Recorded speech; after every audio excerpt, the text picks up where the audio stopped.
The Local Women's Sport Podcast with Denise Watson is brought to you by Go. Fueling Sport. Hello and welcome to the latest Local Women's Sport podcast sponsored by Go. Today we have somebody joining us who has not only played at the very highest level for Manchester City, she's currently managing one of the top teams in the country, and that's Kim Turner from Glentoran Football Club. Kim, you're very welcome. Thank you. Got my colours on today. I'm so proud. Oh, you're so proud of me? Yes. So, listen, it's an exciting time for you because it's pre-season at Glentoran. But before we get into your path to Glentoran, tell me how the girls are feeling and what the feeling is like ahead of the season, because obviously you've got to try and wrestle that title back off Cliftonville. Look, it's the old saying is you can't win them all, but yes, the girls have came. They've done a lot of work in the off-season. I think they've had a lot of rest, which I think they really needed, especially with Champions League last year and the fixture schedule. But they've come back and they're buzzing and they're ready to go, and there's a real good feel about it. We've only been in a couple of weeks. We actually haven't trained as a full squad together because of the international breaks and little different things. But it's probably this week where we'll really kick in, and there's a really good feel about the club, which makes me excited because I think it's nice that you've got that bit kind of out of the way and we can just focus on the football now. Yeah, like 2023 was an unbelievable year for Glentoran. I mean, you won everything and then you got into that Women's Champions League as well. And what was it like for you as the person, the director of the academy as well? Yes, it was amazing. Like for me, personally, it was the first kind of anything that I've won on the domestic stage over here in Northern Ireland, and to come back and do that in my first season was unreal. I walked into a real good culture and a good bunch of players, and it really helped lift my levels up and how to coach them. But in regards to going to the Champions League, the players have done it so many times before that it was just natural to them, and I think for the young players coming through and to see how the older players took to it, I thought it was if I was a young player and I had that going to Champions League, I don't know how I would have felt, but they just took to it like a duck to water, I guess the old saying goes. But it was a brilliant year, one that we're all very proud of, but one that gives us a lot more hunger. And then to come back off the season last year and not do as well as what we maybe expected, but we still had a lot of positive highlights. I think it still gives you that hunger to go and drive and do more, and I don't think that winning feeling will ever go from Glentoran. Yeah, when I got involved in women's football here over a decade ago, I mean, Glentoran were leading the way by miles. All the team, the international players were coming from Glentoran. You were winning everything as well. But you have to rebuild all the time, and you have to be patient. Absolutely. So as a coach now, you have to be patient, but how do you sort of talk to the board of directors and the club as a whole and say, listen, this is what I think is going to happen. This is how I'm going to rebuild this team. Yeah, I think it's a bit of self-belief in the players that I've already got. I've got some really good experienced players there, and the likes of Kelly Bailey, Dino, Jess, Demi. And it is my job to kind of rebuild almost like a young team behind the team, and that's what I'm currently doing. I made 5 signings last year, which I feel is a lot because you can't make too many disrupt the culture, and I feel like now that those signings have been embedded, it's important now that we now kick on as a squad. But yes, to talk to the board, and I think what the nicest thing about this is they believe in me, and when someone believes in me, I don't want to let them down. So I have to install that belief into the players as well, and I think they know that I believe in them, and I've always said that. So I feel as a club, I've got a really good backing and great support, and I just have to repay that back by the players hopefully doing the job on the pitch and me setting them up the right way and bringing the right people in. So. Well, Glentoran are doing something right because you've players like Jolie Andrews and Kerry Beattie who are now being picked up in Scotland. Yes, and I don't think it's going to end there, if I'm honest. I preach on, on some of the social media things that we do for the club, and we do have a really high performance environment at Glentoran, and it's something that I've really brought back from England, where I kind of want to install things that I've learned over there within the resources that we've got, and give the players the best opportunity to go and be the best they can at Glentoran. And if they stay at Glentoran, amazing, it'll make the league better here, and if they go abroad, then we absolutely support that. And I feel like we've got a lot of young talent coming through, and it's up to me to prepare them, and unfortunately here in Northern Ireland we don't have a professional setup, and they have aspirations that they have to meet for their own journey, I guess, and for their careers. It's tough, but we're always happy for players that leave Glentoran and go and do better things. The Local Women's Sport Podcast with Denise Watson is brought to you by Go. Fueling sport.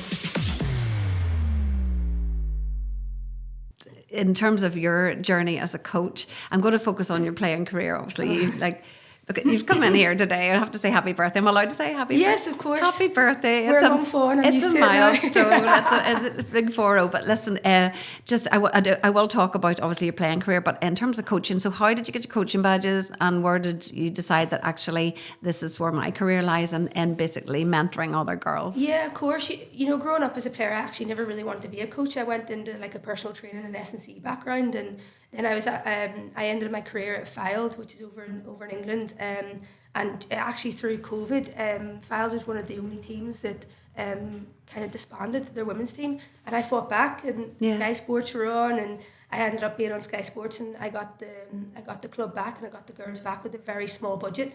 But I had no coaching badges, so I think it was Gail Redmond that then obviously contacted me, and she's like, look, do you want to do this? And I said, look, I'm kind of in a position where I have to now.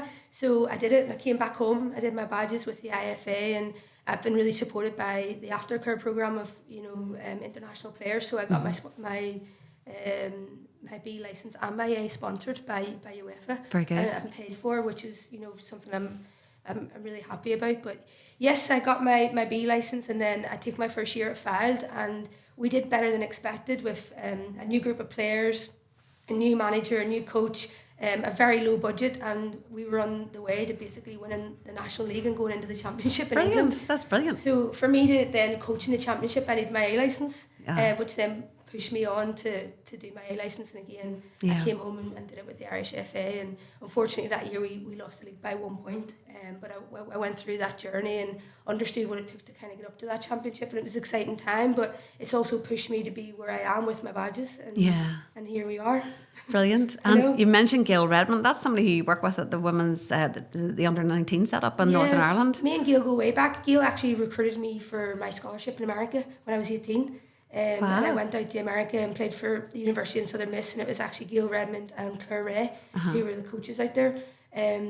So I was there from I was 18 till 21, 22, and then when I was playing for Northern Ireland, Gail was the assistant coach under Alfie. And then I guess we lost touch for a while, but she always checked in on me and seen how I was doing, which is amazing, because when you're over in England you feel like you're on your own a bit. So we've always touched base, and she pushed me to be where I am today, and then we're working together on a different capacity now as coaches, which is it's meant to happen. Crazy, absolutely crazy. So she's been great for me personally. 18 years old to up and go to the United States on a scholarship, that must have been quite hard. Were you homesick at all? Do you know what? I wasn't. And I think it was because as a kid I was driven and I was very focused, and I always knew I wanted to be a footballer, and no one was standing in my way, not even my mum and dad, and not even being in Northern Ireland. And Mia Hamm was my role model. Oh yeah, absolutely. That iconic picture of her and her knees. Yeah, and she was I just loved her, and I knew that, I guess when you're kids you're doing a lot of research. I knew that football was big in America, and I had the joy of going out there when I was 14 and 15 with a cross-community project, and I went and played in 2 under-19s tournaments as a 14-year-old. Wow. And I was getting picked up by colleges out there. So when I was getting picked up by colleges, then it started in my mind from I was 14. I was like, I want to go to play in America, and I just felt there wasn't as much opportunity here at the time, and it was in my head, so I did it. And so many of our best players have all come from scholarships out there. Yeah, absolutely. And I think now you don't necessarily have to go to America, because there's so much more opportunity for kids now in high performance environments in England, Scotland, or here in Northern Ireland. And I went and did it, and I never looked back. It was probably some of the best 4 or 5 years of my life, and I stayed out there for an extra 2 years and played semi-pro in LA, and I absolutely loved it. And then I think when you get to about 22, 23, it kind of hits you, and you're like, what am I doing here? But you knew that your career was going to be in football no matter what. No matter what, from a very, very young age, and nothing was going to stop it. Yeah, so that's good. When you go way back to primary school, so where did you grow up, and were you encouraged by any particular teachers that were mentors or heroes? You know, I always hear about girls who've had a tough journey playing in boys football, and I never had that. you know, I played boys football my whole life, and I've always been supported by teachers and parents and coaches, and I've never had that where it's just like, well, you're a girl, you can't play, which is I'm very, very thankful for. Yeah. But I grew up in Ballyhackmore in East Belfast. I went to Strandtown Primary School, and that's where I got exposed to football. I think it was Paul Kirk. Paul Kirk, back in the ex-distillery. day. Yeah. He came in and he was doing like a soccer school, and Yeah. I think I was the only girl, and I told a wee lie to my mum, and she was like, "Is there other girls doing this?" And I was like, "Yes, there's one other girl." And I ended up, my mum paid for the soccer school, and I did like a 6-week program, and I was the only girl there at Strandtown, and I ended up getting like player of the block of 6 weeks. Brilliant. And Paul was great with me, and I actually seen him a couple of weeks ago, and he recognised me after 20, 30 years, and he really pushed for me to get into certain teams and boys teams, and I think he probably did a lot more work in the background than what I know. Yeah. But he was great there, and even when I went to high school, I played for the boys football team, and the teachers were also supportive of it. I never had any backlash at all. Yeah, that's brilliant. It was amazing. So what about your playing career? I mean, Manchester City is the pinnacle, isn't it? Yeah. Or Arsenal. And those teams are like, they're always challenging for trophies. Yeah. So you would be expected to be at the very top of your game. So how did you first of all, get into Manchester City? Because it's like an A-list team. Yeah, no, well, I went to England after I was home for a year, and I just wasn't being satisfied. I kind of wanted bigger things, and I started to reach out myself to clubs over in England, and I reached out to Man City, Blackburn, Watford. I had family in London, West Ham, and Man City came in, and Blackburn came in, so I thought, right, I'll go into the north, I'll go and trial. My mum and dad flew me over, and I trained with Man City and Blackburn when I was over there. At the time, Man City were in like a lower league. They didn't even have a women's pro team. That's right, yeah. So I ended up going for Blackburn, which was in the old women's. I played for City for a season just to get my foot in the door. Yeah. And I ended up going to Blackburn, and it was in the old women's Premier League when it was like the Fulhams, the Chelsea, the Art, and we ended up getting relegated, and I stayed there because I loved the girls. Yeah. I was there for 4 years, and in my last year, I think I was probably hitting, I guess, 28, 29, and girls kind of peak, and I felt good, I felt fit. I was probably playing the best football I've ever played. Yeah. And Man City, a coach contacted me and basically said, we're going pro next year, and we want you to come in and be a part of the setup. And that's wonderful. I had to go for trial, and we trained for kind of 6 months before we all signed our contracts, and it was 2013, 2014. And they went pro, and I was really, really thankful to be part of the first ever Man City pros team ever. And I think I'm still up on the side of the Etihad of That's wonderful. We made history with Man City, and I played with some great players, Jill Scott, Steph Houghton, Karen Bardsley, Tony Duggan, Izzy Christensen, and it was a dream come true, because at 29 I signed pro. I had to wait all those years, but I feel like I finally got there in the end. And those girls were the backbone of the Lionesses, as we know now, who have just come on leaps and bounds. But the likes of Jill Scott, to have something like that in the dressing room must have meant a lot. Yeah, it was amazing. I think we were all kind of a similar age. I was probably one of the older players there, and I probably had a lot of experience, but because they were England internationals, they kind of ran the show in a way, in a nice way, I was just kind of like this wee girl from Northern Ireland, I wasn't really known, but I was chosen to be there, and I was part of the team, and that's how I seen it. I'd worked just as hard as them to get there. Yeah. And I embedded in and had a great 18 months when I was there. The Local Women's Sport Podcast with Denise Watson is brought to you by Go. Fueling sport. So what good practice did you learn from the likes of Man City and Blackburn that you have brought back here? Yeah, I think the high performance, over Northern Ireland at the time, there was no real S&C, there was no focus on being the fittest, it was always just good footballer. And I learned over there that it's dog eat dog. There's not just one good footballer, there's hundreds in England, and you have to continuously be the best. You can't let your guard drop. You have to do the things outside of football that if you want to do it, eat right, no drinking, not going out, all the sacrifices. But I think what I really learned was they did the basics really well. They weren't bypassed. It was like you had to continuously be consistent, and if you had one bad day, you were out because there was someone biting at your heels to get in. Yeah. And it was that competitive nature that I loved, that pushed me to be the best, where maybe I felt in Northern Ireland that I wouldn't maybe have got that at that time. Would you say, Kim, that you thrive in that pressure? Absolutely.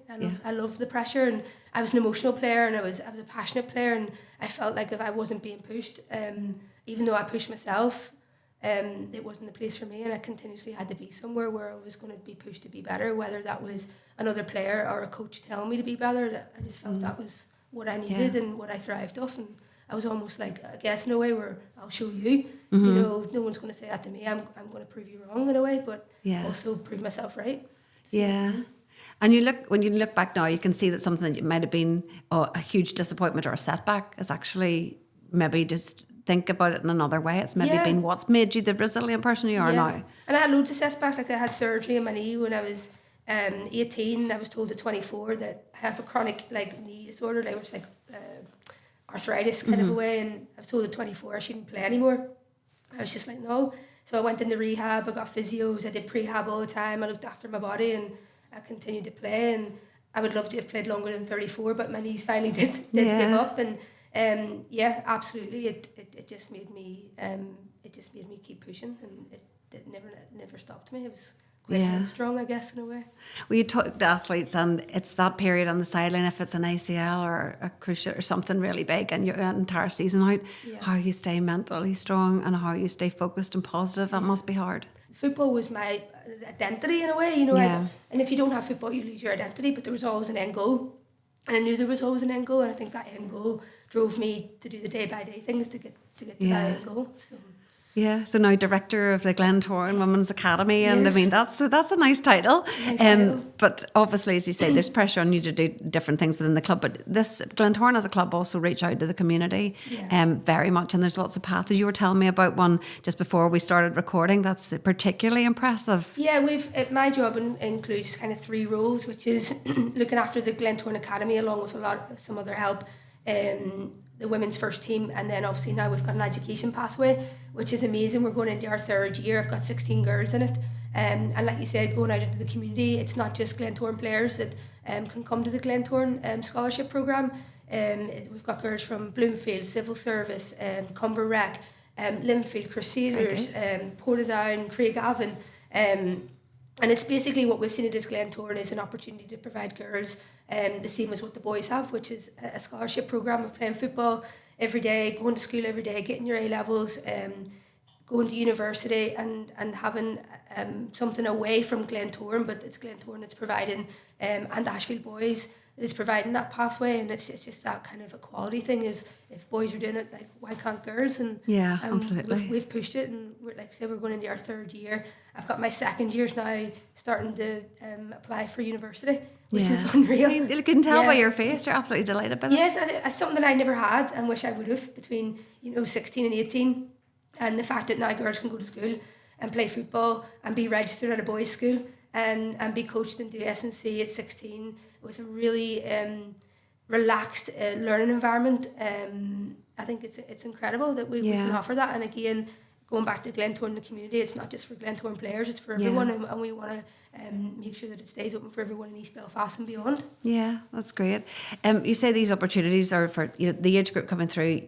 I guess you've worked with them, a lot of the teenage girls at the minute, and there's other issues going on. I mean, the effect of being overstimulated by social media would be a big worry as well, and the criticism and not taking it as constructively, maybe as you can. I mean, what would you give it? How would you advise a young 15, 16-year-old girl that maybe hasn't found her identity yet? Oh, good question. I think we're all trying to figure that one out.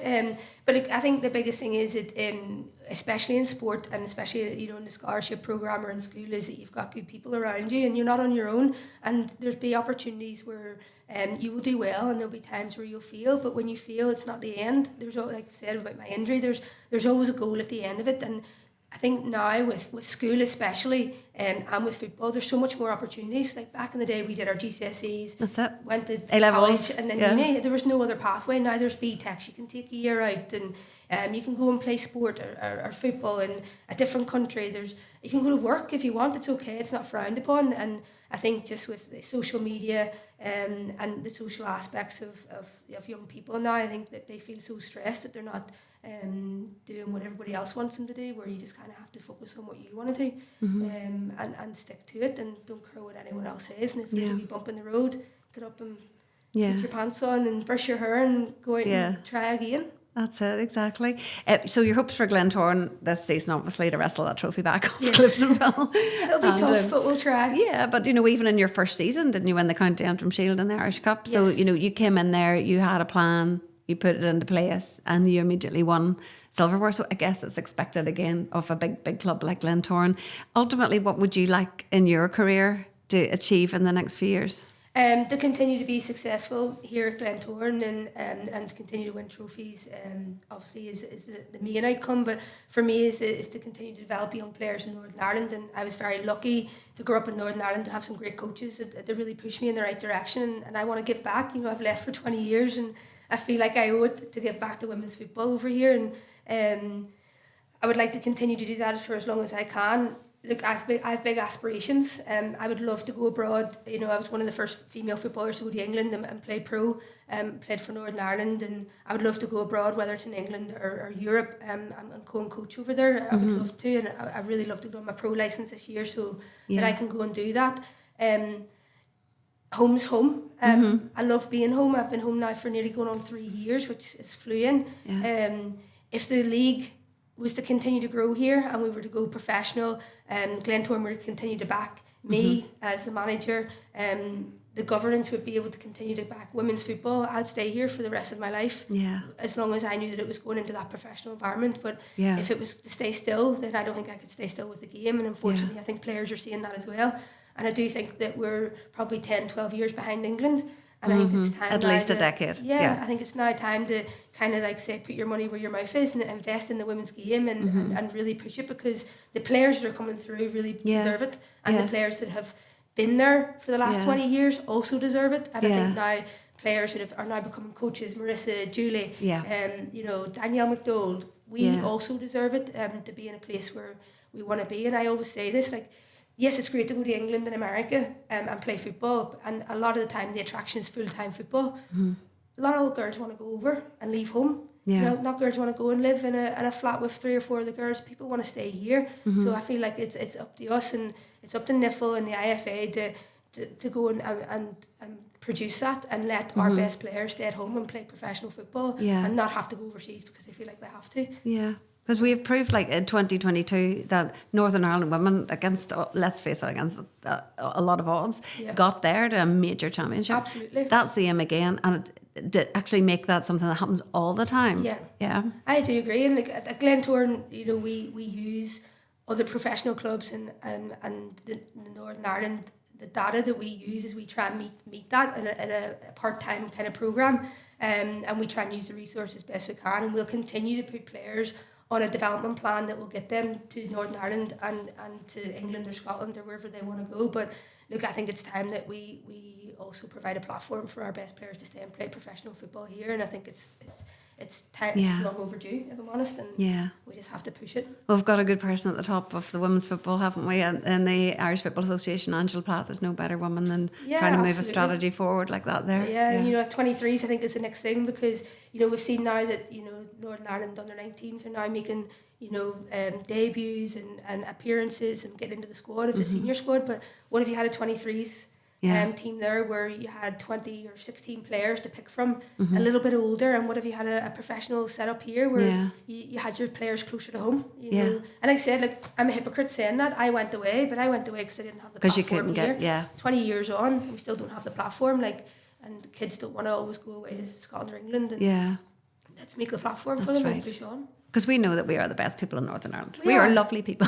You know what? You go to England and you do all these things, but you come home and the people are the same, and it's the people that makes Northern Ireland. And we're funny in a way, but we kick on. Well, here we're delighted to have you home in Northern Ireland. Thank you. Thank you. Hopefully for longer. Yeah, exactly. And good luck with the season. It's merely a couple of weeks away, really, isn't it? Yeah, 2 months away, I think. We've got a few League Cup games coming up and an All Ireland competition, so we'll be ready to go, and I'm confident that we'll compete again. Okay, so look out, Cliftonville. We're going to take the trophy back. Who knows? Don't want to say too much. Okay, don't say too much. Right. Okay, lovely to meet you today. No, Kim. thank you very much. Thanks very much. Thank you. The Local Women's Sport Podcast with Denise Watson is brought to you by Go. Fueling Sport.